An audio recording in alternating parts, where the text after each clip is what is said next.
Вітаю спадарства, гэта рацыя, і сёння мы паразмаўляем з палітыкам Змітром Шыгельскім. Рацыя. Зміцер, вітаю. Вось апошнія тыдні на палітычным полі Беларусі цішыня. Асноўныя размовы пра барацьбу за ўраджай, а некаторыя аналітыкі выказваюць меркаванне, што восень у Беларусі будзе гарачай. Ці назіраеце вы вось зараз штосьці цікавае ў дзеяннях Лукашэнкі і ці чакаць нам буры, так званай, увосень? Ну, вітаю, перш за ўсё вітаю. Вітаю слухачоў і гледачоў. І мне падаецца, што пытанне, якое вы ставіце, яно не зусім карэктнае. Таму што яно канцэнтруецца на Лукашенка і на Беларусі. На мой погляд, аналіз Лукашенка і Беларусі і падзей, якія адбываюцца ў ёй, так сказаць, самі па сабе не маюць сэнса. Мы бачым, што, ну, окей, давайте так, я лічу, што прыкладна з 24-25 года, ну, дакладна зараз Лукашенко не з'яўляецца палітычным суб'ектам, і яго магчымасць кіраваць працэсамі, якія адбываюцца ў Беларусі, вельмі абмежаваная. То есть, фактично, Беларусь де-факто оккупованная территория Российской Федерации, и, отповедно, Лукашенко не имея вельмі обмежованную субъектность. И он может казать, як ідзе уборочная кампания, кого посадить, кого отпустить, что поменять нечто локальное, але геополитичные и сур'ёзныя палітычныя пытанне ад яго больш не залежыць. Такім чынам, калі мы пытаемся аналізаваць, што адбываецца ў Беларусі, што будзе адбывацца ў Беларусі, то нам нужно разглядаць сістэму Польша, Украина, Беларусь, Литва. Это ў першым приближении. І больш сур'ёзна Европа, Евразвяз, Украина, Россия, Турэччына, Китай, Злучаныя Штаты. Причем Беларусь фактично не гуляе актыўнай ролі. І я в этом абсолютно упэўнены.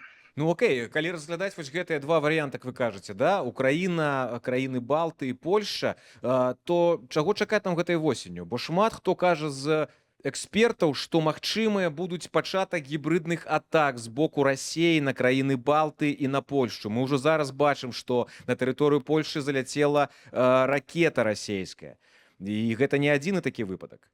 Ну, слухайте, гібридныя атакі пачаліся вельмі актыўна з міграцыйнага крызіса, які быў калі там 2 гады назад, і ад гэтага момента не спыняліся.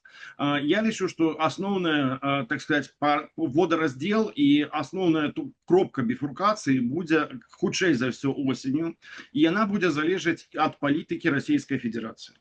Будзе аб'яўлена мобілізацыя, ці не будзе аб'яўлена мобілізацыя. У верасні мы чакаем, ну, не чакаем, прызначаны выборы ў Верховны Совет, Думу Российской Федерации. Разумеем, что это все как бы фигня, но тем не меньше, хутчэй за все, до выборов Путин не будет предпринимать кроков серьезных, а вот пасля ему придется решать, чи скончать войну, чи пачынаць мобілізацыю. І вось у гэты момант пачынаецца акенца магчымасцей, у якім роля Беларусі, она суб'ектная, не суб'ектная, а аб'ектная. Гэта роля места, у якім будуць адбывацца падзеі. І тут пачынаюцца некалькі магчымасцей. Першае, калі будзе аб'яўлена мобілізацыя. Мы памятаем, што калі была аб'яўлена шырокая мобілізацыя апошні раз у России, Беларусь была задзейнічана як навучальныя цэнтры для мобілізаваных. Хутчэй за ўсё гэта паўтарыцца яшчэ раз. І далей будзе пытанне, як будуць выкарыстаныя гэтыя ресурсы. Гэтыя ресурсы будуць выкарыстаны. Вернее так, вот будут они ці не будут. Калі не будут, і Россия тогда хутчэй за ўсё трэба сканчаць вайну, або, ведаючы характар Путина, паспрабаваць яшчэ цягнуць час, як ён цягне. То есть тады просто захоўваецца статус-кво. І ён просто адсоўвае па часе неабходнасць выбора. Або спыняць вайну, або праводзіць мобілізацыю. Калі раней ці пазней адбываецца мобілізацыя, Беларусь хутчэй за ўсё будзе выкарыстана як тэрыторыя для трэнінга гэтых новых частак фармавання, абмундзіравання і гэтак далей. Прамысловасць Беларусі вельмі ўключаная ў вайсково-прамысловы комплекс Расійскай Федерацыі. Наступны крок. Будзе прадпрынята наступ з тэрыторыі Беларусі в Украину чи-нибудь. Будзе задзейнічана тэрыторыя Беларусі у якасці там размяшчэння вайскова-паветраных сіл, ці ракет, ці яшчэ чагосьці там шахедаў і гэтак далей, як гэта было ў 22 годзе ці не будзе. І мы ведаем адказ украінскага бока, што калі гэта адбудзецца, уже намечена 500 аб'ектаў для атак. Мы разумеем, што фактычна беларускія НПЗ з тым сітуацыяй, якая адбываецца зараз, просто просяцца, каб па ім нанеслі удар, таму што яны дэмпфіруюць, змягчаюць тыя удары, якія наносяцца па расійскіх НПЗ. І далей, што прыме Путін? Можа, ён прыме сітуацыю расширить войну и идти на интенсификацию. Сувалки, не Сувалки, Эстония, Финляндия. Вариантов шмат. Но в любом выпадку это эскалация дзеля деэскалации. Это як помечено у российской войсковой доктрины. То есть, что это предполагает? Например, будет уторгнення у Сувалки, умовно. Я разумею, что есть шмат вариантов. Умовно, Эстонию, Финляндию, оккупованная частка. И начинается торг. Спыняется помощь Украине, а тады мы отходим от Сувалок, например. И або это будет вариант с интенсификацией боевых действий с Украиной. У любым выпадку роль Беларуси абсолютно просто як пляцоўкі и як географічнага месца, а не субъекта. Я абсолютно упэўнены, практычна вот мы кажам, я чую шмат каго з аналітыкаў, суб'ектнасць, не суб'ектнасць. Гэта ж бясконцае жонгліраванне гэтым тэзам і гэтым тэрмінам. Насамрэч, вельмі простая сітуацыя. І я, так сказаць, размаўляў з людзьмі з таго боку, і яны кажуць вельмі, описывают простую ситуацию. Калі Путин захоча ввести войски, что мы можем зрабіць? Чи може Григорович принять, дать, так сказать, загад стрелять у москалей? Не. Мы разумеем, что не. Значит, могут яны яким-то, хоть какая-то магчимость, инструмент, технология, каб супрадзейнічаць российской армии, рабіць что заўгодна на территории Беларуси? Не. А адзінае, что, может быть, яшчэ залежыць от Лукашенко, будет задействован асабовы склад белорусской армии чы-нибудь. И таким чином, вот почему я кажу о отсутной субъектности. Калі Лукашенко не контролюе территорию, не контролюе войски, не контролюе, что с территорией гэта адбываецца, то ён не субъект, ён объект. И мне падаецца, что фактично сегодня абмяркоўваць, что ён сказал, якую тираду произнес, або якой-то прикольчик, як ён любя заўсёды зрабіў, просто абсолютно не мае сэнсу. Ну, трэба глядзець на Россию, на Злучаныя Штаты, ну, те субъекты, якіх адбываецца, якія определяют политику, часткай якой, на жаль, не суб'ектнай мы з'яўляемся, як краіна, як народ. Рацыя. Зміцер, вось вы сказали про акно магчымасцяў, мы уже даволі доўга, да, 6 гадоў, шмат з кім, і з вами таксама падчас размоваў кажам про гэта акно магчымасцяў для Беларусі. А калі ўсё ж таки вось пойдзе по таму сцэнару, які вы зараз апісалі, да, што мабілізацыя, расейцы прыйдуць у Беларусь, будуць навучацца, гэта будзе акно магчымасцяў для нас, ці не? Смотрите, калі мы поглядим на историю Российской империи, пачынаючы з 19 стагоддзя, мы бачым вельмі железную закономерность. Калі Россия ослабляе, яна отпускае какие-то народы, якія знаходзяцца, так сказать, у тисках империи, и яны здабываюць незалежнасць. Пасля Першай мировой войны гэта адбылося з Польшай, гэта адбылося з Фінляндіяй. Часткова гэта адбылося з краінамі, якія былі ў Сярэдняй Азіі, значит, Закаўказскай федерации и гэтак далей, но моментально Россия отыграла назад и практично уключила у состав империи на протягу 20-х и до 1939 года. включным. Так званы вызваляльны паход по расійскай істарыяграфіі або ўторгненне савецкія арміі у Польшу. Яны аджалі тое, што змаглі, і вось застыла. Пасля у нас наступны перыяд 90-91 год. Мы бачым, што кускі отваливаются, з'яўляюцца краіны, з'яўляецца з другой попыткі Беларусь, незалежная, больш чи менш, ну, у 91-м незалежная, з'яўляецца незалежная Украіна, краіны Балтіі і все республікі з былого Радянского Союза. Пасля у нас ідзе зараз яшчэ накат. Калі у Беларусі будзе возможность адскачыць, калі аслабне Россия. І вось пытанне у тым, калі яна аслабне, гэта завязана непасрэдна з вайной, якую мы зараз назіраем і, на жаль, часткай якой мы з'яўляемся.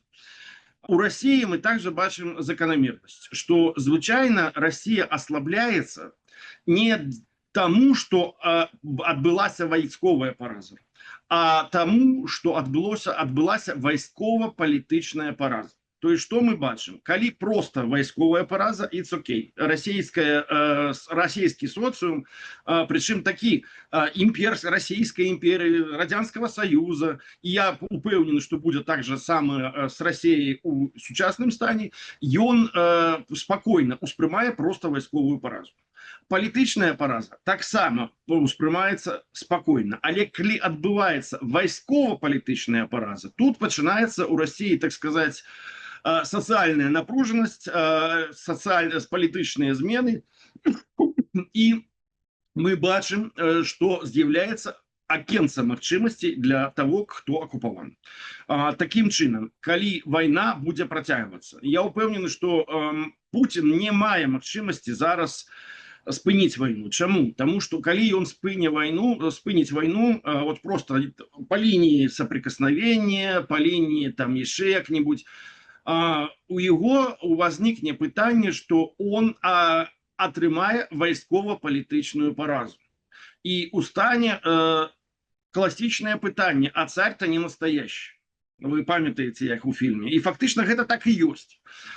И ён гэта разумее. Таким чынам, ён не можа спыніцца. Вось чаму я кажу, что мы имеем верагоднасць, что ён можа паспрабаваць пайсці на інтэнсіфікацыю конфликта. Або будзе цягнуць так, як ёсць. Но мы бачым, что Россия таксама не у лепшым стане. Мы бачым, что проблемы на России нарастаюць. Мы бачым это крызисы экономичные, может быть продуктовая криза в осени в наступным годзе, бензиновые, паліўная і гэтак далей. То есть гэта будзе сацыяльны выбух, як было ў 17-м, як было ў 91-м. Значит, і ён ўсё гэта разумее. І што рабіць? Рабіць, ну, фактычна ісці ва-банк і падымаць ставкі, потому что немагчыма просто сказаць, давайте спынімся. Ён не можа спыніцца. Ён сидзіць на тигре, і ён разумее, як толькі ён слезе з гэтага тигра, тигр яго з'ест. Зміцер, а вось як вы лічыце, ці можа быць Расія зрабіць такі сцэнар, скажем так, Лукашенко 2.0, то бок захаваць сістэму, але змяніць фігуру? То бок зараз гэта Пуціну ці патрэбна, на вашу думку? Ці Лукашенко зараз такі лагодны і робіць так, як усё трэба, што... Я упэўнены, што Расія гэта патрэбна, гэта верагодна, і больш за тое я лічу, што Расія пачала прадпрымаць некаторыя крокі ў рэалізацыі гэтага сцэнара. Прычым яна пачала прадпрымаць крокі яшчэ ў 20-19 годзе. Цікава, а хто, на вашу думку, можа стаць гэтым Лукашенко 2.0? Я ўстрымаюсь ад каментараў. Цікава. Добра. Зміцер, яшчэ такое пытанне. Вось зараз эканоміка Беларусі залежыць ад Расіі ўжо амаль там на 80%, да, як кажуць, бо ўсё ідзе туды. І вы таксама казалі вось да гэтага, што калі Путін спыніць вайну, гэта будзе вайскова-палітычная параза для Пуціна. А для Лукашэнкі гэта будзе таксама смерці падобна, калі вайна скончыцца? Нет. Для Лукашэнкі гэта будзе магчымасць перавесці дыханне, але пры умове, што Путін захавае ўладу і Расія застаецца стабільнай. Калі Расія сацыяльна-палітычна застаецца нестабільнай, калі пачынаюцца палітычныя турбулентнасці, калі змяняецца кіраўніцтва, вось тада адчыняецца вакенца магчымасці для беларускай апазіцыі. Рацыя. Вось вы узгадалі, дарэчы, апазіцыю. Мне цікава ваша меркаванне і стаўленне да таго, што зараз адбываецца ў нашых дэмакратычных сілах. Мы даўно ўжо прывыклі, да, да таго, што там адзін на аднаго даецца, але мы зараз бачым, што за 6 год у нас фармавалася вось такі крэпкі кулак, да, гэта офіс Ціханаўскай, да, НАУ, вось асноўныя лідары. На вашу думку, што зараз вось за гэтыя 6 гадоў, якія прайшлі, што адбылося і што зараз адбываецца? Ці ёсць у нас, скажем так, чалавек, які, калі ў гэта з'явіцца аконца магчымасцяў, ён зможа узять, скажем так, як бы это так глосно не гучало, да, але взять уладу ў свае руки. Можно предсказать кризис. Вот кризис, вероятно, будет. Чым скончыцца кризис? Просто крызай, якая пройдзе, або перарасце ў нешта больш сур'ёзную рэвалюцыю, предказаць гэта немагчыма. Калі гэта перарастае ў рэвалюцыю, з'яўляецца ли там человек або сила палітычная, якая можа скарыстацца сітуацыяй. Таксама мы не можем предказаць асобу. Мы можем только казаць, як тое, што вы называеце дэмакратычнымі сіламі, а я кажу апазіцыяй выгнанні, зможа, мае патэнцыю, каб гэтую сітуацыю выкарыстаць, ці не мае. Не вельмі, ведаеце, мне падаецца, што трэба называць рэчы сваімі імёнамі і не блытаць свае мазгі і не наводзіць тень на плацень. Вот мы можем дэмакратычныя сілы. Дзе сілы? Вось у меня пытанне. Дзе колькі батальёнаў у дэмакратычных сіл? Значит, тое, што засталося ад палка Каліновскага, да. А ці будзе ён падчыняцца дэмакратычным сілам? Хутчэй за ўсё не. То есть сіл там нема. Але там есть уплоў, там есть какая-то, так сказать, моральный аўтарытэт і гэтак далей. Але наколькі ён распространяется, проецируется на Беларусь, неведома. Мы ведаем спрэчку Латушка і Бабарыка, якая адбылася на канферэнцыі. Значит, мои сябры кажуць мне, што не цікавяцца, а мои сябры кажуць мне, што цікавяцца. Цудоўная сітуацыя для палітыкаў, якія робяць высновы на сябрах. Значит, ну, разумела, што розныя колы і розныя людзі маюць розную сітуацыю, но аб'ектыўнай інфармацыі мы не маем. Тым не менш, я лічу, што можа быць, калі апозіцыя в выгнанні зможа сфарміраваць структуры і будзе мець што самае галоўнае, две рэчы. Гэта суб'ектыўны фактор, то есть суб'екта, асобу, якая по сваім маральна валевым якасцям, по інтэлектуальнаму развіццю, по разуменню, што адбываецца гістарычна, можа упісацца ў гэты працэс і спрабаваць ім выкарыстаць, або калі не асоба, то якая-то структура. Ці ёсць у нас структуры? Ну, формально да. У нас есть три институциональные структуры. Офис Светланы Тихановской, Об'єднаний пераходны урад і Координаційная рада. Чи мають у них, чи ёсць у іх стратегія? Ну, фактично, я бачу толькі одного суб'екта, у якого є чіткая стратегія, гэта Латушка. Ну і атачэнне Латушка, команда Латушки. Перамовы і круглы стол. Мне падаецца, што гэта стратегія хібная, што яна не спрацуе. Но яна хотя бы ёсць. То есть, разумеется, магчыма, мае Пал Палыч рацыю, магчыма, я памыляюся. То есть, ну, это ж немагчыма, нема математычныя задачи, які мы можем пролічыць і сказаць, я прав или ён прав. Это розныя падыходы. Чи ёсць другая стратегія? Да, гэта стратегія на падрыхтоўку ўзброенага паўстання і сілавых дзеянняў. Чи ёсць у яе якая-то структура, якая готова ее реализовать? Нет, і гэтай структуры нема. Чи можа узнікнуць у крытычнай ситуации? Можа. Потому что мы ведаем, памятаете, 22 год, калі пачалася война в Украине. Кто мог разлічваць, что такое колькасць беларусаў приедзе воевать? Никто. Это никто не мог предсказать. Это велізарная колькасць. З'яўляецца историчная магчымасць, палітычная магчымасць. И гэта палітычная магчымасць проявляе субъекта. Индивидуального або коллективного, або индивидуальных и коллективных. Калі з'явіцца такая магчымасць у Беларусі, вельмі верагодна, што можа нешта аб'явіцца, не гледзячы на тое, што падаецца, што все зараз знікла. Як тое самае адбывалася ў 20-м годзе. Хто ў 19-м, калі, памятаеце, апозіцыя праводзіла праймерыз. Гэта памятаюць только фрыкі такія, як я. То есть абсолютно грамадству гэта было нецікава. праходзя полгады, ну там 8-9 месяцаў, і выбух такі, які адбыўся ў 2020 годзе. То есть, чи може бути, коли політична криза ў Росії, проявится лидерство? Може. Дім, ну, я ще хотів запитати у вас наконт перамоваў. Чаму зараз сталі на паўзу перамовы паміж прадстаўнікамі рэжыму і ЗША? Усе чакаюць прыезду Коўла, а ён усё не едзе. І што адбылося, на вашу думку? На мою думку, у скамейка запасных у товарища Трампа вельмі абмежаваная. І усе тыя, хто гатовы заниматься сур'ёзна палітыкай, займаюцца Іранам. І другое пытанне, мне падаецца, што магчыма у Дзяждэ, гэта толькі версія. Гэта я не ведаю, гэта моя версія, скажем так. Это не крыніца, не нешта яшчэ. Дзяждэ зразумеў, што Лукашенко не мае суб'ектнасці. Ему падавалось, што можна ехаць праз там провести аземпік або запанкі, і ўсё будзе цудоўна, і Лукашенко там пойдзе на перамовы, і нешта будзе рухацца, і вось там Беларусь будзе адцягнута ад Расіі, але ёсць железабетонная формула, якой я весь час карыстаюся пры аналізу. Стратэгія мацней за палітыку, а палітыка мацней за бізнес. Што маецца на ўвазе? Стратэгія – гэта бяспека, палітыка, ну палітыка і бізнес, эканоміка. Вось у нас весь час пробуюць пераставіць з галавы з ног на голову. Ідуць ад эканоміку, пасля палітыка, а пасля бяспека. Гэта так не працуе. І вось амерыканцы гэта цудоўна разумеюць. І яны бачаць, што можа Лукашенко спыніць маскалёў на тэрыторыі Расіі, на тэрыторыі Беларусі з таго, што мы пачыналі? Не можа.